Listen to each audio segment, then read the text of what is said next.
So we have more questions from you guys today on JNO United coming up next.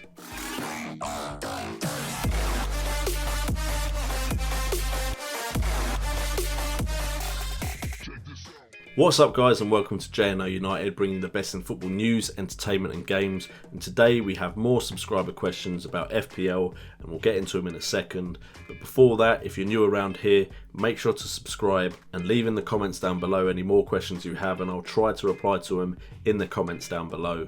But enough about all of that, let's get on into the questions. The first question comes from Brian Griffin, and he asks, I've heard that some people are spending heavily in defence and up front and buying mid-price strikers. Do you think that is a good strategy? And my first answer would be no. Just outright no, I don't think that's a good strategy. I think you need to be balanced in both defence, midfield and up front. I just feel like if you commit to one area too much, your team is unbalanced, and if that area fails you, then you are going to be lagging in the point scoring potential. Now there are good mid-priced midfielders out there that you can definitely rely on to score you points, but do I think there's enough of them that they make up for your Kevin De Bruynes, your Mesut Ozils, your Payets, your Alexis Sanchez's? No. I think there's going to be one of those premium price midfielders who scores too many points for you to ignore. So I definitely don't think that's a good strategy. Maybe it's a good strategy for a small part of the season, but overall I think that strategy is going to only set you up for failure. Now that's my personal opinion, and for all I know, the number one player this year could go for that very option. If you can pick out 3 Mahrez's, then yeah, you're going to be laughing with mid-price options. I doubt that many mid-price midfielders are going to score 200 plus points, so I think you need premium price midfielders. The next question comes from Mohsin Hassan, and again, apologies if I've said that wrong, but he asks about Batshuayi, good pick or what? And again, Batshuayi, Mohsin, I probably got those names so wrong. We'll say this, I don't think he's a good option from the beginning. Apparently Chelsea are trying to get Lukaku back. Now if they've got Lukaku and they keep Costa, can I see Batshuayi being a starter? No, I can't. And apparently they're considering playing Hazard up front as well. And again, I think Batshuayi would be behind those players in the pecking order. Now, if I notice as the season goes on that he's suddenly amazing, then yes, I will transfer him in just like everyone else will. But I do not think he's a good pick for the beginning of the season at all. Mornay Oliver, he asks, Man United are looking very solid this season. Will it pay off, or are we expecting too much of them? Now last year one of my first videos was about the golden rules of football, or about fantasy football, and one of my golden rules was, if a lot is changing at a club, never assume it's all going to be good. For all we know, all this change could disrupt the harmony in the squad, and they could perform even worse than they have been performing recently. Now Mourinho is a good manager, but usually he does really well in his second season.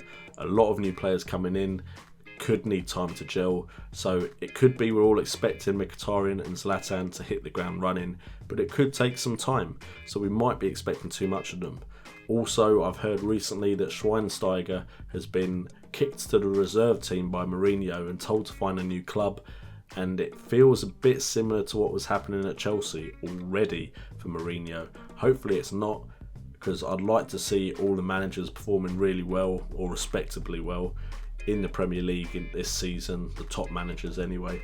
So I hope that's not the case, but I think we could be expecting too much. I am looking at Man United players because of their start to the season.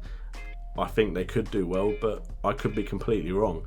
And my strategy relies on the fact of me reacting to what I see in the first games quick enough to make sure that I've got the best team possible. The next question comes from Tom O'Donnell, and he asks, should I put in Martial or Mkhitaryan? Now, that's a really tough question, and I am leaning towards Mkhitaryan myself because I think he will be involved in more goals than Martial.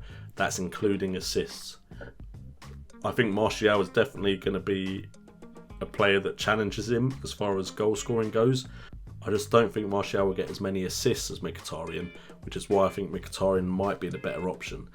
But Martial's goal conversion rate last season was ridiculous, so with the creativity around him, he could be explosive. I don't know the answer to that question, and I won't know until I've watched some proper Man United competitive games.